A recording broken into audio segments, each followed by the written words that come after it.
mes chéris, Amy à l'appareil, ravie de vous revoir, bienvenue.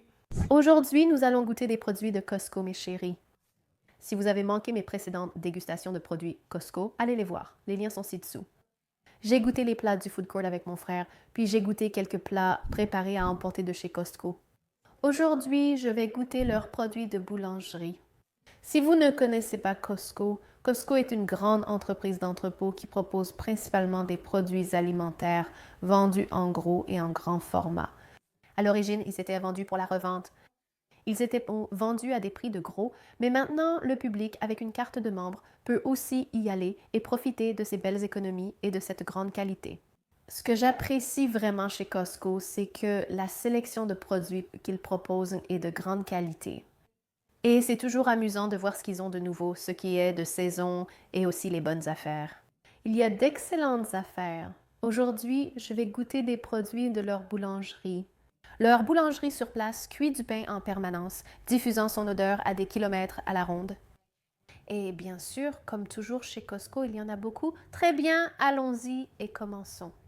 Donc la première chose que je vais goûter, c'est ceci, et je ne me souviens pas avoir vu ça du tout en grandissant, mais c'est un pain italien rustique.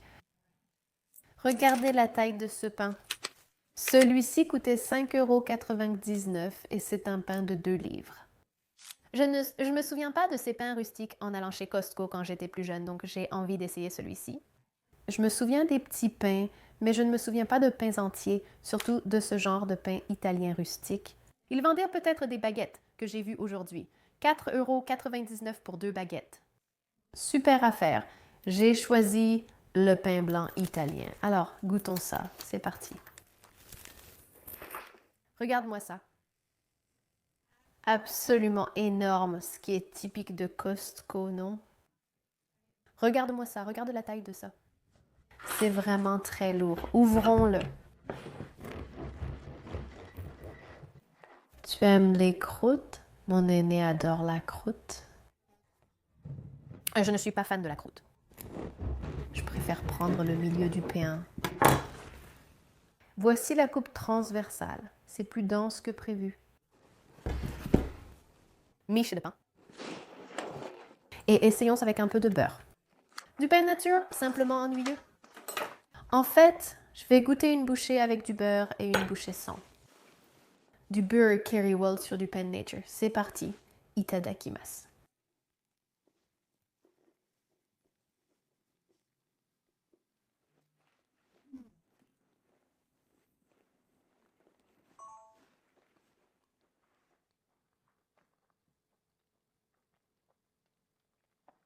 C'est assez basique. C'est plus dense que ce à quoi je m'attendais. Et je suis sûre que quand je l'ai acheté encore chaud, ça aurait été fantastique. Tel quel, c'est assez basique, assez simple. Le pain manque de croustillant. J'aime quand on croque dans une miche et qu'on a ce côté croquant. Peut-être que j'aurai plus de ce croustillant en attaquant cette partie du pain plutôt que le bout, mais il n'y a rien de particulièrement spécial. C'est juste une miche de pain fraîchement cuite, mais j'apprécie quand même ce pain chaud sortant du four. Ajoutons maintenant un peu de beurre.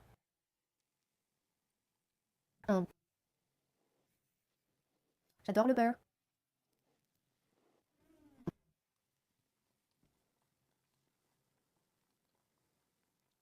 Ça l'améliore beaucoup. Plus salé. Beurré, riche, une sensation en bouche merveilleuse. Mais tout seul, c'est assez similaire à ce que vous trouveriez à la boulangerie de votre supermarché local, ce qu'ils cuisent sur place. Rien de spectaculaire, mais c'est cuit frais, ce qui, à mon avis, fait une énorme différence par rapport à ce que vous pouvez acheter déjà emballé. Vous voyez ce que je veux dire? Je pense que ça ferait un très bon pain perdu. Essayons ceci. Donc, ceci est un plateau de roulé à la cannelle bien fondant. Et comme d'habitude, chez Costco, il est énorme. Il est indiqué qu'il y en a 6. 6 pièces. Vraiment. 1, 2, 3, 4, 5, 6. Oh là là. Et ça pèse 44 onces, 2,75 livres, presque 3 livres. Et ça, c'était 12,99. Donc environ 2 $ par roulé à la cannelle, mais ces roulés à la cannelle sont énormes. Dans ma dernière vidéo de dégustation chez Costco, beaucoup d'entre vous ont dit qu'il y avait des instructions sur l'étiquette et vous avez raison. Les instructions indiquent à le réchauffer à 165 degrés Celsius pendant 5 à 7 minutes, suivons ces consignes. Alors pendant qu'on attend que les roulés à la cannelle chauffent, goûtons ça. Et ça, c'est leur 4 quarts tout au beurre. Regardez sa taille. C'est difficile à voir à la caméra, mais comparez-le à moi. Regardez-moi ça. Regardez, c'est énorme. Ceci est 31 onces, soit 1,94 livres. Ceci est 2 livres de gâteau et cela coûtait 6,99. D'accord, laissez-moi le sortir de la boîte. Il y en avait aussi un aux myrtilles, mais j'ai choisi de prendre tout beurre. Voilà, musique angélique. Oh là là, la taille est souvent relative. Voici un moule à cake de taille standard et comparez-le à celui-ci. Vous voyez la différence? Ça sent très bon. Ça sent la vanille et le beurre. En gros, ça sent comme le rayon pâtisserie quand on va chez Costco. Beurré et sucré. Je vais juste le couper ici et on va voir si j'arrive à en sortir une tranche. Encore une fois, tu préfères les tranches du bout ou celles du milieu? Je pense que dans ce cas, ça ne me dérange pas de prendre le bout, mais pour l'aspect visuel, je veux que tu vois une tranche du milieu. D'accord, c'est parti. Oh, ça a l'air génial. Regarde l'intérieur jaune. Une belle mi-brune autour des bords. Le dessous a l'air délicieux et sent vraiment le gâteau jaune. Goûtons-le. Itadakimasu.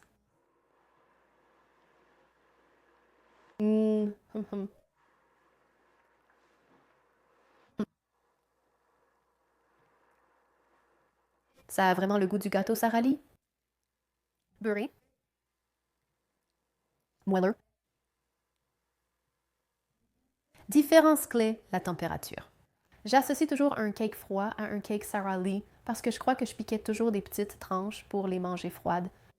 Celui-ci est à température ambiante. C'est délicieux. J'apprécie vraiment qu'il ne soit pas trop sucré. Il est riche et plus dense qu'un gâteau d'anniversaire, mais pas dans le mauvais sens du terme. Et ce que j'adore, c'est qu'il n'est pas trop sucré. Il est moelleux, mais un peu sec. Super goût. Je pense que ça ferait un excellent fraisier. Crème fouettée et fraises fraîches sur le dessus. Ce serait excellent.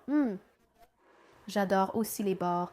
Il y a une belle saveur de noisette grillée qui vient avec le brunissement à l'extérieur, un peu caramélisé. Vraiment bon. Ce serait vraiment, vraiment délicieux avec une boule de glace, vanille, pépites de chocolat. Oh là là, ça a l'air délicieux. D'accord.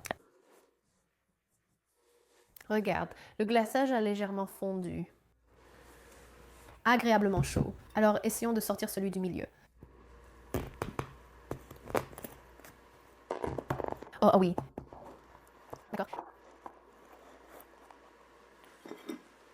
Regarde ça. Oh là là. Tu peux voir à l'intérieur?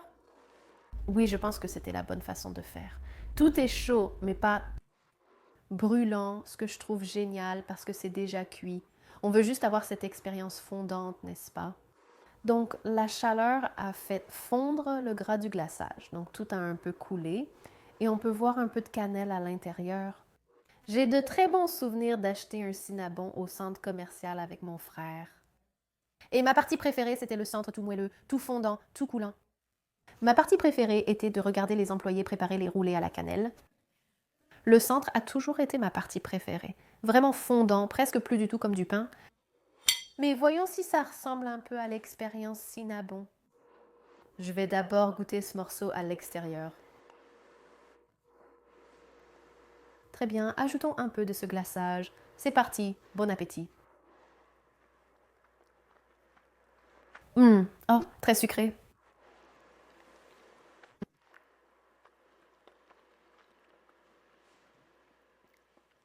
D'une certaine manière, ça me rappelle ce minéral qu'on peut trouver chez IKEA, mais celui-ci a un peu plus d'épices. En plus de la cannelle, je sens un petit quelque chose d'autre. Un peu de muscade, mais surtout très cannelle. Un peu sec. Laisse-moi essayer le centre du roulé à la cannelle pour voir s'il est fondant. Mhm. Le centre du roulé à la cannelle est vraiment la partie la plus moelleuse, la plus humide, et je veux dire ça dans le meilleur sens du terme. Ce n'est pas comme la boule dense, collante et qui s'effondre qu'on trouve au centre d'un cinnamon, mais c'est quand même plutôt agréable. On dirait presque qu'il y a un peu de muscade aussi, mais les épices sont bien présentes. Mhm. La partie roulée à la cannelle, la partie pain, est agréable, avec un goût riche, rappelant une babka. Et même s'il y a beaucoup de glaçage, je trouve que c'est un assez bon équilibre parce que le centre du roulé à la cannelle n'est pas trop sucré. Enfin, c'est vraiment le glaçage qui apporte tout le sucre à ce dessert. Un excellent roulé à la cannelle. Je recommande vivement de le réchauffer. Je pense que si tu ne le réchauffes pas, Rimpo, il serait assez sec et ça rend les roulés à la cannelle beaucoup plus aromatiques parce que tout chauffe et tu te dis, oh là là, des roulés à la cannelle, mais la portion est vraiment exagérée. C'est vraiment beaucoup trop.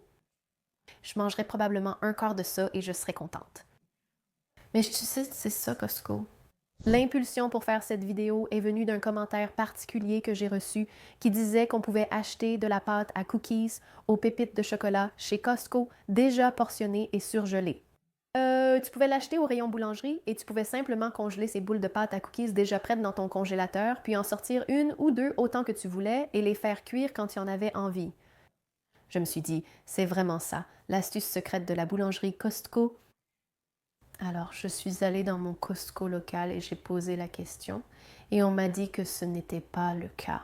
Dans mon Costco, ils ne vendent pas la pâte à cookies surgelée et je n'avais vraiment pas envie d'abandonner. J'ai donc demandé l'aide d'une autre employée de Costco, Catherine, un grand merci à elle. Et elle a confirmé qu'en effet, ce Costco-là à Sharon dans le Massachusetts ne vend pas la pâte à cookies aux pépites de chocolat préportionnées et surgelées de la boulangerie. Donc, à la place, j'ai acheté une boîte de cookies aux pépites de chocolat. Ce sont des mini cookies aux pépites de chocolat. Il y en a presque 1,5 kg et ça coûtait 9,99 $. Donc, une boîte de cookies. Et comme je l'ai dit, ils les cuisent juste là-bas, ce qui est vraiment génial. Voici le cookie, il a cette taille. Déjà, j'aime la concentration de chocolat. Comme vous pouvez le voir au fond, il y a beaucoup de chocolat dedans. Il ressemble à des mini pépites de chocolat. Voyons le résultat. Oh, donc ils ont l'air un peu moelleux. Très bien, goûtons-les. Itadakimasu.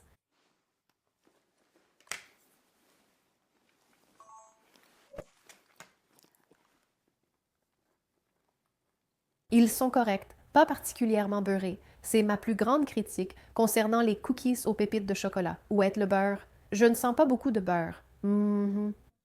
Et même s'ils sont fraîchement cuits, ce que j'apprécie, ils ont un goût plutôt banal.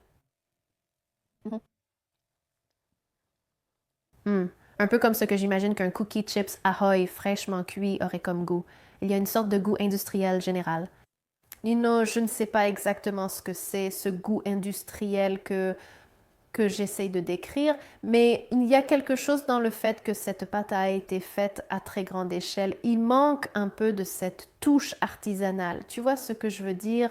C'est juste le ressenti que j'ai, mais beaucoup de cookies nourrissent une foule. Un verre de lait, une tasse de café. Parfait. Mes chéris, regardez mon dernier tour. Oh là là, regardez ça. Je ne me souviens pas de ça au Costco de mon enfance. Ceci est un gâteau mousse au chocolat Tuxedo. Oh là là! Cela fait 2,63 livres, 42 onces, 17,99 $, un gâteau à 18 $. Il est livré dans un contenant parfaitement adapté à sa taille. Et regardez comme c'est élégant! Quoi? Regardez-moi ça. Il y a cette petite décoration. Il a des petites décorations en chocolat torsadé sur le dessus. La coupe transversale. C'est quoi ce chocolat là-dedans? On a du gâteau au chocolat, deux sortes de mousse, je crois, vanille, chocolat et puis des morceaux. D'accord, essayons ça. Une part de ce gâteau raffiné. Très bien, utilisons mon couteau à désosser ici. Hop. Regarde ça. Sont-ce des morceaux d'Oreo? Je ne sais pas. Waouh, celui-ci doit être conservé au frigo à cause de la mousse, mais allons-y, goûtons-le. Itadakimasu.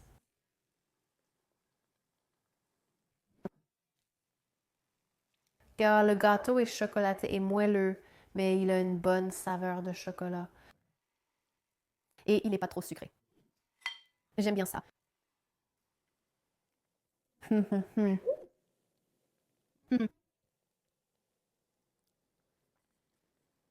J'aime tellement plus cette combinaison de glaçage et de mousse qu'un grand nombre de gâteaux de boulangerie déjà achetés et décorés parce que le glaçage qu'ils utilisent, je ne l'aime pas.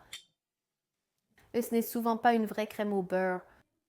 Les gâteaux de supermarché n'ont pas ce bon goût de beurre, tu vois ce que je veux dire. Mais ça, c'est délicieux. La mousse,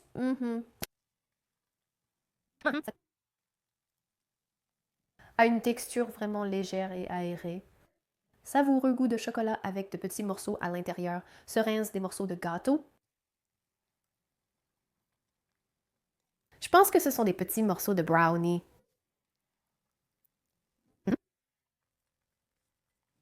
Le gâteau est assez léger. Il a une texture moelleuse, pas trop sucrée.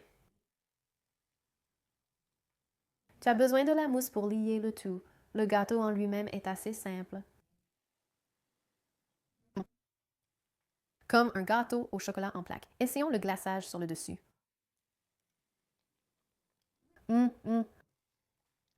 Ça a vraiment une saveur de chocolat intense et délicieuse. Pas un simple glaçage au chocolat de donut ordinaire. Tu vois ce que je veux dire? C'est vraiment bon. Je préférerais ce gâteau d'anniversaire plutôt que le rond avec tout le glaçage coloré. Même si c'est bien aussi, si c'est ce que tu recherches. Mais en termes de goût, c'est vraiment un gâteau délicieux qui peut nourrir beaucoup de monde pour 17,99. Donc, parmi tout ce que j'ai goûté aujourd'hui, celui-ci était définitivement mon préféré. Je sais que j'ai un faible pour le chocolat, mais en dehors du chocolat, celui-ci était le mieux réalisé et tout simplement le meilleur au goût. Très bien, mes chéris. Voilà. Une sélection de pâtisseries de chez Costco. Partagez vos articles Costco préférés dans les commentaires. Ma liste ne cesse de grandir.